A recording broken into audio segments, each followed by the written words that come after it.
still Kive and Haru have some proving to do. Moving on to this lineup, there are a couple of guys that do have a nice amount of experience, so you would like to see them helping to carry from that experience standpoint. Well, not going to be seeing any substitutions here on either side, so Nasub's still going to be in that mid lane. We will still have Lava in the ADC position, or the bot lane position, as it's a little bit more ambiguous these days. Syndra and LeBlanc going to be banned here by ESC, who are going to be over onto the blue side, so we are flipping compared to our first series where we saw KT play blue at both times. So changing things up a little bit here. Akali and Lucian, though, staples of the red side ban list, so unsurprising to see those so far. Let's see what the final two are going to be.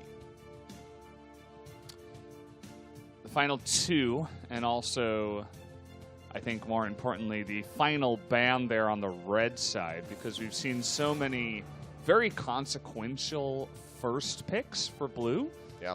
And I'm liking blue side so far. I think most of the time here at the KeSPA Cup, the blue side has been winning. I think we need more and more looks at more games, but this is important. This is what I was talking about. They go ahead and they take away MF, which has been a monster first pick for so many different teams. Yeah, I mean, we've seen that brought in pretty much first every single time. So do see the MF taken away. I like the adaptation there by Hanwha Life. They've already shown us that they're willing to do a little bit, take some different picks with the Nautilus, the Yumi coming in that first game. So now banning that MF, but over on the side of ESC, you'll see the first pick coming through. So Kale going to be snatched up. Now Rise over hovered here for Hanwha Life.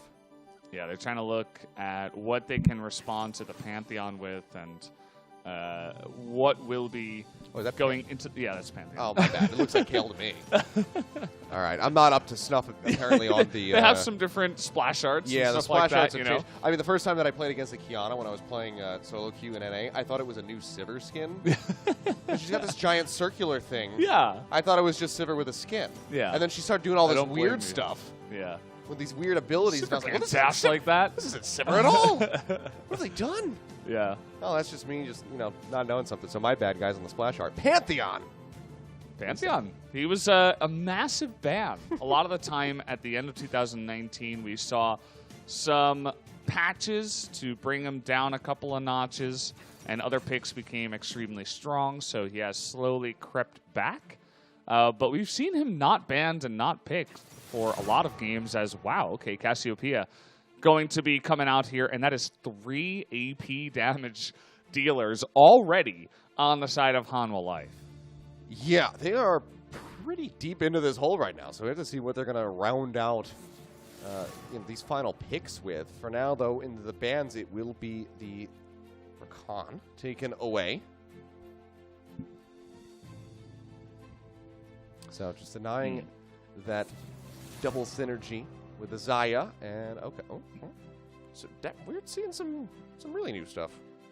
Yeah, the Pike going to be taken off the board here, and it is an interesting one. I think it just can do pretty well into what they're hoping to pick alongside the Xayah in the bottom side, is what I would expect to see here. Obviously, supports have not been picked for either side, so a lot of support bans are going to be coming out here. Now the Blitzcrank taken away as well by Hanwha to round out their final ban. So one more. Is it just going to be another support? And it's going to be the Senna in the end. So it can be played as a support, as an AD, has that kind of backward synergy or backward compatibility, I guess we could say. So they do take that one away. Yeah, and immediately locks in the Thresh. So again, we've seen casters go into the bottom lane. This could happen again. They're keeping that bottom lane kind of secret for now, as it could be the Cassiopeia.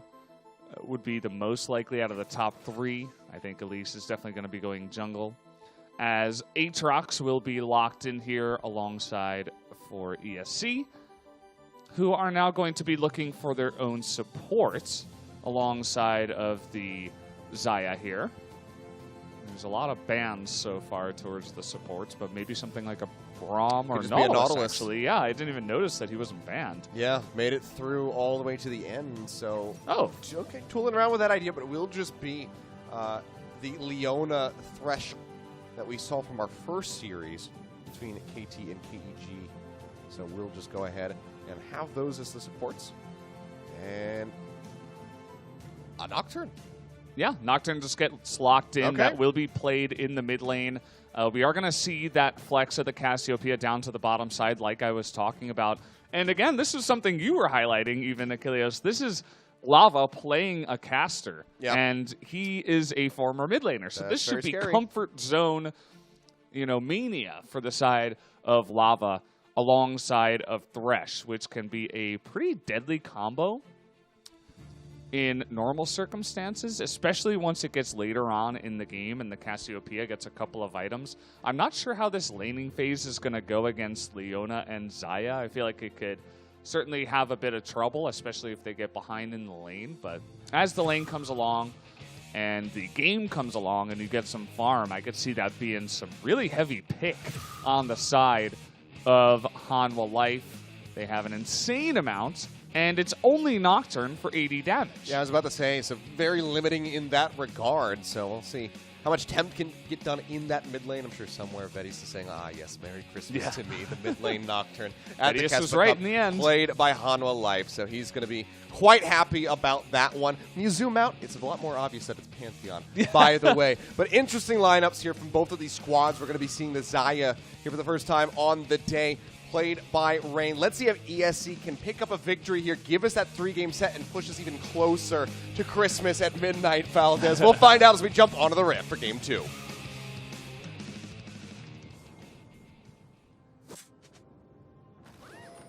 ESC, another set. ESC fighting.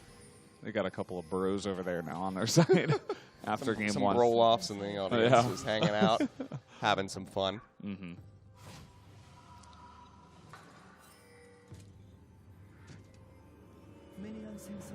Hanwha Life, Hana, do, set. Hanwha Hanwha Life fighting! Like an Urkel, almost. Yeah. It was pretty close. I liked it. It was a good one. Man, someday, guys, we're gonna get fans in the audience as the tournament comes along. Mean, it's Christmas Eve in Korea right now, so you know. Of course. I mean, people are busy during the holidays. And at the end of the year, we're getting close. How was your 2019, Achilles? We haven't seen you for a while. I mean, it was overall pretty good. Yeah. I spent about 8 months in Los Angeles with, coming back and forth as well to visit and be back here in Korea. But I got to say, South Korea, being in Seoul, is so much better. It's so much nicer than Los Angeles. It is so much better. There you go. So it's good to be home. It's absolutely good to be back Nice. home after this long. And then, like I said, to cast League of Legends again. I think the last time, if memory serves, is something like August 8th of 2018. Whatever the last regular season day for the LCK was in the 2018 season, that was the last time that I cast League. Wow. So that was a long time ago. It's been a good long while. So, well, it's good to have you back here for the KeSPA Cup, helping us out with this one. And, hope that 2020 is good to you and to everybody who is watching and enjoying the games with us. Yeah. And if Christmas isn't your thing, if you don't celebrate Christmas, then whatever you do celebrate. Yeah. We hope you have a good one. If you don't celebrate anything, then that's also fine. Just have a good December 25th. Yes. Coming up tomorrow. A good Runeterra winter Solstice. Yeah. Let's go with that. Yeah. Anyway, taking a look at the game. It's going to be Tempt and an A-sub duking it out as best as possible here in the mid lane. Really excited to see how this whole new Pantheon thing is going to shake out already, though. Bit of damage coming through. Tempt going to be jumped on, flashes over the wall, denies a bit of damage coming in. They lose line of sight on him. He's going in for the fear, and First Blood will still be snatched up by Haru. Now looking for a little bit more. Does not have that red buff slow as Garrow's trying to run away. Gets a little bit of damage in the drop back. Down in with a repel. He's one shot. The auto attack will finish him off. But here comes Mocha. Throws out the ignite. And he says, thank you very much for the buff transfer. It's going to be a nice little Fed Leona in this game as the jungler Haru is calling out support difference right now. Big rotation by not only Mocha, but also Rain, who are making their way up the river and are now actually getting the Scuttle Crab up here, so getting a little bit of extra bonus gold on top of that. As I said, that bottom lane is going to be pretty nice for the side, but a little bit moving focus away from the bottom lane. Started out as a 2-on-2 attempt with his great mechanics. Finally coming in here, they're able to turn onto the Pantheon that had taken a bit of damage. Turns into a 1-on-1. Good dodge of the barrage here. Yeah. The Q from the Taliyah with the repel, and is able to get up in the air and get away from that one. But Mocha ruins his fun. Yeah, just takes that one away. So very nice. Going to make him much more annoying in the bottom lane. But Haru really coming into his own here in game number 2. Significant improvement. Already going to be 3-1-0, 4 minutes and 21 seconds into this game. Fantastically done with the Elise. Has that bounty rolling. So major turnaround for him. We've seen Elises do this before, Yeah. and Lahens, he doesn't want to be outdone. He's making his way up now. Yeah, we've got fights happening in the river, in the mid lane. Jump in here onto Nasub, and he will fall. Tempt finds the kill, and then Haru gets the 1v1 versus Garo. This is an absolute disaster for ESC. You can see that they're trying to make something happen. Mocha and Rain roaming up to the mid lane, but it's just going to be to clear out a ward. So 10 gold is all they're going to get for all of that travel. And it's just already a firm lead for Hanwha Live. You can see Lapis just trying to go aggressive onto Cube, but the bait was set, and he nibbled it. Yeah, we've seen that before. Actually, it happened to Cube before. When you do see that, as it's Elise things. You know, you have to play around it, and both of the Aatroxes have had trouble with that. Well, they're looking again. Oh, Guru's, I think he doesn't know. That's going to be the Cocoon coming in. He gets the little bit of a heal off here, but Spiderling's pushing forward. Haru again finds another solo kill. Now the TP onto the minion just to keep it alive. The jump forward, Lapis flashing in to try to get something done, but instead he is just going to die. It's another kill over to Tempt. 2-1-1 on the Nocturne. He himself now having a bounty. I mean, 500 already on the head of Haru. That is absurd. We are 6 minutes into this game, not even, and we've got 9 kills? He just finished off his jungle item. He got his boots, too, at Good 6 God. minutes into the game. He's just the most fed Elise. He's 1,300 gold ahead of the Taliyah already. Might not sound like a lot, but we're here 6 minutes into the game and already has that kind of lead. So Haru, he wasn't happy with his performance in game 1. He comes out and gives us a good one. Thank you, Haru, for showing up here in the second one and really putting this Taliyah in the dumpster. I mentioned it before that Taliyah can have a bit of trouble against the Elise. I'm not sure if that was today or yesterday, actually, when I said that, but she definitely can. I did say it. It is on broadcast at some point. It was recorded. And, well, you guys are seeing a bit of that here as Garo is not going to be real happy with the way this game is going. No, not at all. I mean, some variance here from Haru's play, getting a lot more aggressive and very much benefiting before that, but we also have the change in the pace of the Dragons. Infernal is going to be the first one to spawn here. So, definitely a bit of a swap up as Haru going to be jumped on with the hook over the wall. This trap was set long ago, and Haru finds another kill, gets the killing blow there as Temp just absolutely annihilates Garo. I didn't even see him disappear. I heard the ult come out from the Nocturne, and then it was just like, and Garo's dead. Yeah. Well, this is kind of what we expect when it does come to LCK versus Challenger teams, essentially here in Korea. It should be one-sided, and finally we're getting to see it a little bit here as another collapse coming in. Oh, he juked straight into that one, and the Petrifying Gaze manages to find the connection. Rain going to have to flash away after burning the cleanse to get back underneath the tower. So already great pressure here from Lava, who's been fairly uninvolved to this point. Yeah. 0-0 and 1. But Lahen's going to be sitting there with that extra assist. That's up now, roaming down towards the bot lane. Ult is available, the recall's coming through, and it seems like they will just go ahead and be able to get out of here. So roam down, not going to net him much, just has to go all the way back up to mid. So I had a little tidbit from our good friend Atlas. He sent us a text. He said that Lava's win rate in solo queue on Cassiopeia is 90%. The guy, this was obviously planned coming into today, and he's having his fun on this champion. The point stands. He likes his casters even now, moving over to the bottom lane. 90%? Ooh, yes, 90%. That's pretty unheard of to get that amount. I hope it's not 9-1, which would be It should not really a high enough amount of games to play. Yeah, that would be a little bit bad. Haru, though, oh boy, overextending, trying to get some visions, going to have to go up. It doesn't really have that much support. Can they capitalize on it? They cannot. So actually, we'll just go ahead and be able to walk back. And snatches up some of that honey fruit to just keep himself nice and alive in the river. Yeah, Mocha was level 5. He actually didn't even have his ultimate available. I'm still getting used to the earlier Shelly spawns, but now that it's 8 minutes, it's like, oh, shouldn't he be able to ult at this point? But actually the answer was no. Even Haru, who's picked up 6 kills, is only level 6. As they are going to pick up Shelly here at 9 minutes 13. And this game is kind of just falling apart. You know, I mentioned the Talia, not very good against Elise. Also horrendous against Nocturne. Yeah. And we already saw that in the bottom lane as Tempt is just going to try to get out of this one, but... Oh, yeah, that's not going to happen. So, very nice play. Baited me for a second there because the Rift Herald kill came in at the same time, and I was like, Haru killed one of them in the bottom lane. Does pick up the Rift Herald, but Tempt will fall, so second death for him, but...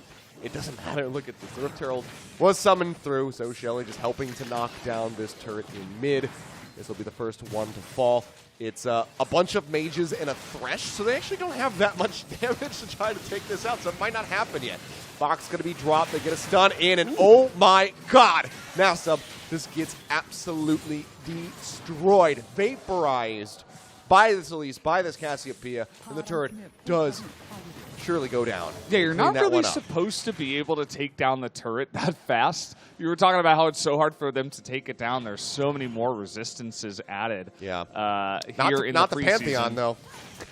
He doesn't have any of those resistances. No, he doesn't have much of anything. He sure as hell wishes he did. Yeah.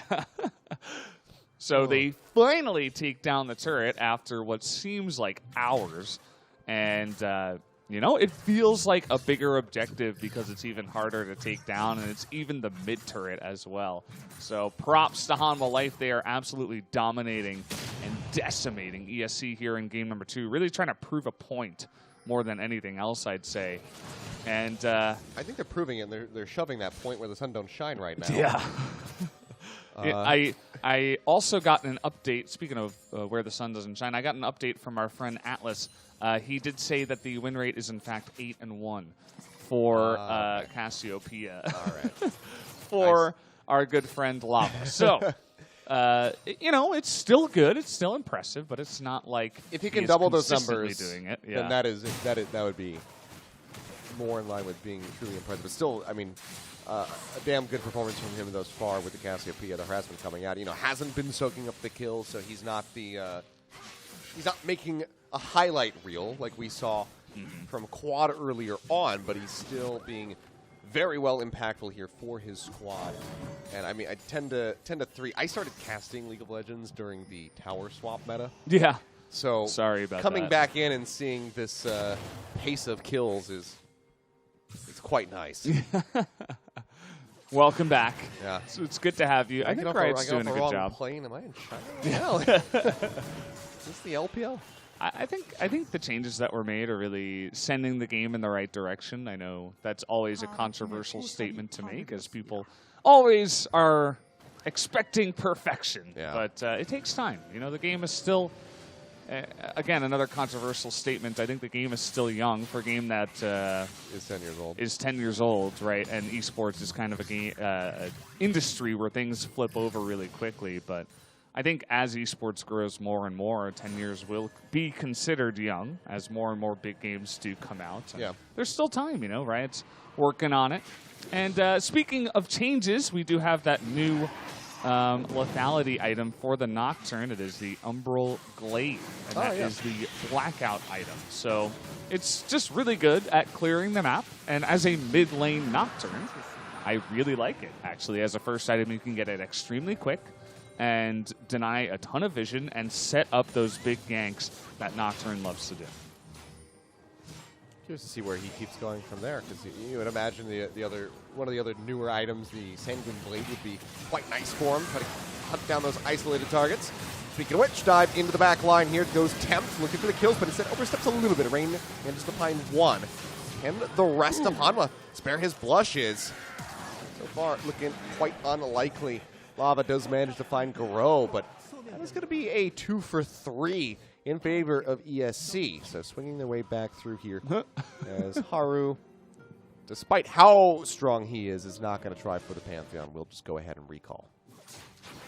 Yeah, might as well. You don't know where the Aatrox is or if the Zaya's going to make her way back. Even if you do get the kill, can you escape is always a question as TP comes in and Lapis says hello. Yep, Temp's going to be arriving, tries to clear out the minion wave here. Pops that shield, keeps himself safe from the infernal chains. Ow. So, very nicely done by him. We'll be able to stay alive.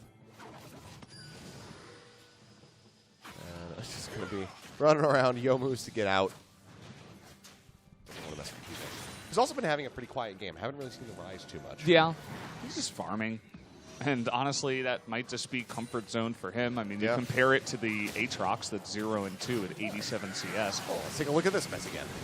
Yeah, it was a bit messy. You know, you could see that Tempt was expecting the Leona to die, and I think that was actually what ended up killing him because he went in to the back, didn't finish off the Leona, and then he got CC chained by the Leona. So once you make that mistake, that decision, you're going to have to pay for it, and that is exactly what did happen. The Nocturne is not tanky by any means and has no way really to get out of the CC just yet. He didn't even have time to use the stopwatch, so you got to pay for the price of the mistake. Still, though, pressure being applied, flash forward, going in for the cocoon. Trying to stay alive, but the fear will come in, and Nasa will get taken down. 5-on-1 isn't fair. No, it is not. He really did not stand a chance there whatsoever. All the same, however, the inner turret here in the bot lane will be taken out. You can see a little bit of pressure being applied by Lapis there up top. It seems like he's going to be recalling to help defend rather than try to find a turret take of their own. ESC yet to find any compared to the 4 towers taken of Hanwha Life. So this is very much in their hands right now as far as the lead is concerned. I mean, the gold lead is, what, 7,500? Yeah, 15 minutes in, which is always a yikes moment. Yeah. Big yikes. Epic gamer moment, though, for Hanwha Life. Oh, yeah. Looking fantastic. Yeah, they're having fun. Yeah. And they have tons of items. We talked about the farm before. Obviously, Elise is farming kills. Nocturne, kind of going even, but still 40 CS ahead of Pantheon. Bot lane went a bit even, and the top lane is not even close. That Rise is a monster already with 166 CS and 2 completed items. They're going for the gank brush. Not going to connect, and dragged out of the chains. Jump forward here, looking for lava. They try to keep him alive, but it's just not going to come in fast enough. That heal over the top, so they'll be taken out, and it seems like Lehens will fall as well. Any minute now, there you go. Final feathers do fly, and Rain manages to claim the kill. So 8-13, ESC not out of it yet, fighting tooth and nail to try to get themselves back into this game. Yeah, nice little collapse there. There were some wards in the jungle, the red side of ESC's jungle, but not wards to actually spot the angle that they came at. And, well, we talked about this discrepancy in the farm. Yeah, KeSPA pushing forward, but skill shot's not really connecting. There's a lot of damage to the minions, as you can see, so clears out the way, but now he's getting pinched on. Saw this, had that ward thrown down, so now he's looking to turn this one around. Gets on top of Gro, flashes forward. Can he finish him off? Yes, he can, but can he make it out of here with his life now? Evades the chains, now just dashing around, but will get rooted in the end as the feathers get recalled and Rain finds the kill, but still, for a 1v3 scenario, KeSPA definitely doing his damnedest to make the best there for him. Yeah, not half bad. Unfortunately, it is the 0 and 6 now to Leah, so not really stacking up the cash with that kill, but still made the best of a shoddy scenario. And yeah, so he's able to turn that one around. We have a bit of a rotation now from Hanwha Life, a bunch of members edging down towards the bottom as Haru just kind of doing his own PvE thing up in the top side, taking down Shirley, the twin sister of Shelly, and is pushing a little bit here in the top lane. Yeah, I mean, Haru can just kind of do whatever he wants. He is so very far ahead, easily the most fed person in this game. Hook now coming through. Let's just throw the ultimate down. Why not? point-blank dash over the wall from Tempt, and Lapis does fall. So 0, 3, and 3 for the Aatrox. Still trying to get that first completed item.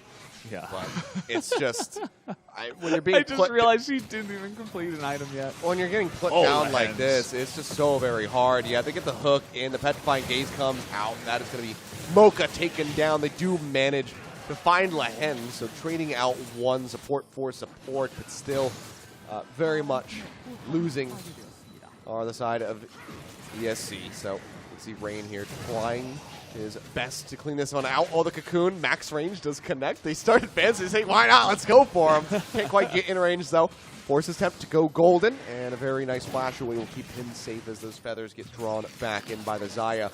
So very close here to taking out this inhibitor, but will live for another day. Yeah, it's good. Trading flashes with the 80 carry Rain, who is really the only player on the side of ESC. He's got to be so careful. We're going to go ahead and take a look at a replay. He might be dead when we come back. Take a look at this play. Lehen's just kind of showing off, if Yeah. you will, at this moment, as this also happened. Oh, yeah. Just walking to the spears. Who cares?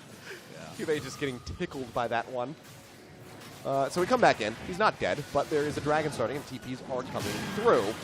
Here comes the Pantheon arriving, managed to find a stun, chain that one together. Hens gets the play back, trying to stay alive, but stun after stun will lock him up and take him down. So it seems like ESC might be able to snag their first break of this game at 20 minutes. Yeah, finally going to pick up the Mountain Drake. It's going to help out with their tankiness, of course. That is the Elemental Rift. We didn't, I don't know if you mentioned it, but I didn't mention it. The Mountain coming in here, adding some extra terrain to get in the way. You are very correct, sir. Take a look at this pit coming back in. Yeah, I mean, what are you going to do? Leona all into Pantheon stun, Pantheon into Leona. Zenith Blade, and another Leona stun, so. You can only do so much, especially when you don't have your flash. So. Yeah. I feel like it was more of a team issue. If they were going to make moves towards the dragon, they should have been grouped up a little bit more. It shouldn't have been Lehen's just out by himself trying to get wards down. And ESC reads that well and gets the pick off with a couple of their best pick champions on their side. Yeah.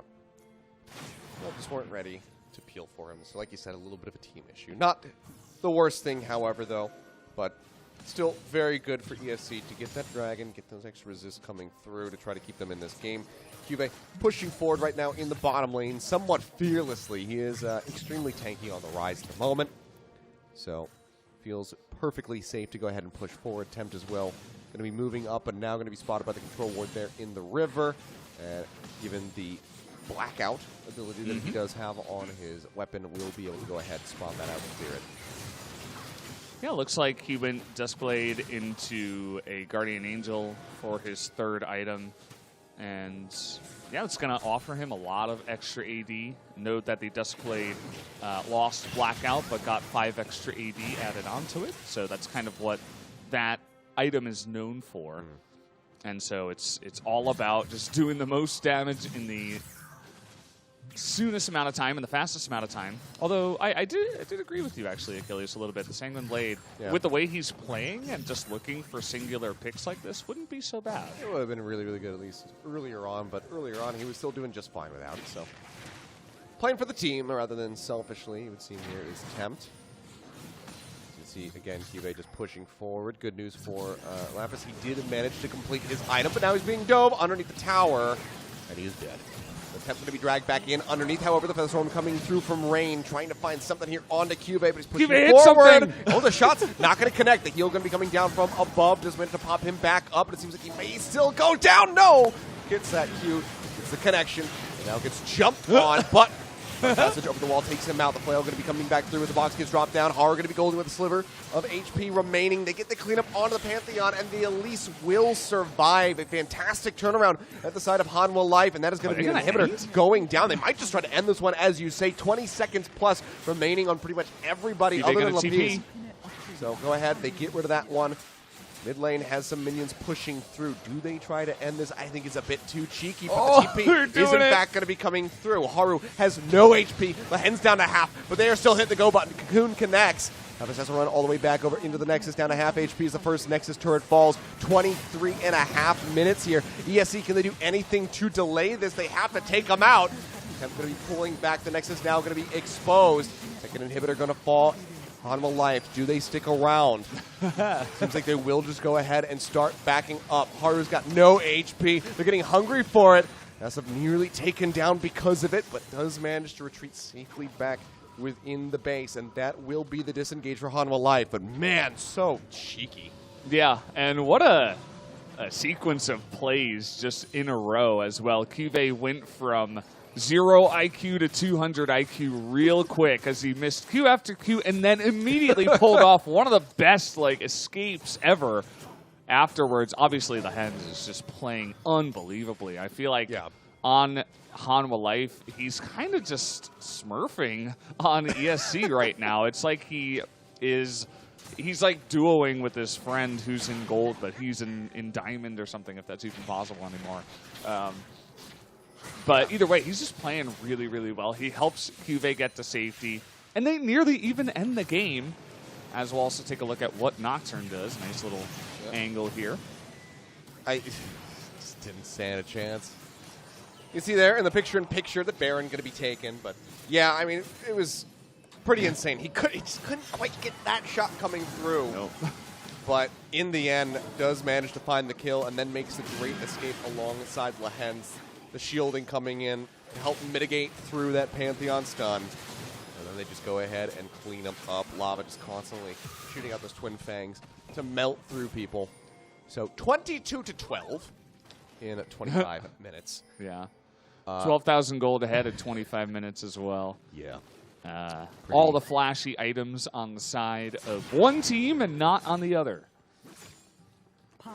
Very much so. Baron buff as well, so they're not really close to that. Oh, we're trying to go for a play, actually. Yeah, they're looking for the dive into the into the bot lane, but the Realm Work goes ahead, takes them out. In the meantime, they're going to end. Top lane This is getting over. pushed on. They are moving their way over towards the Nexus. But you can see Hanwha Life. They want to play this with some fighting here at the end. They're not going straight for the Nexus. They are looking to kill off the members of ESC. Mocha, the first one, really under fire. But as I say that, we will go ahead and see Nasib taken down. Guru falling now. Mocha, just a couple more left to go. It's a double kill here on the end for Temp, saying Merry Christmas to you, ESC.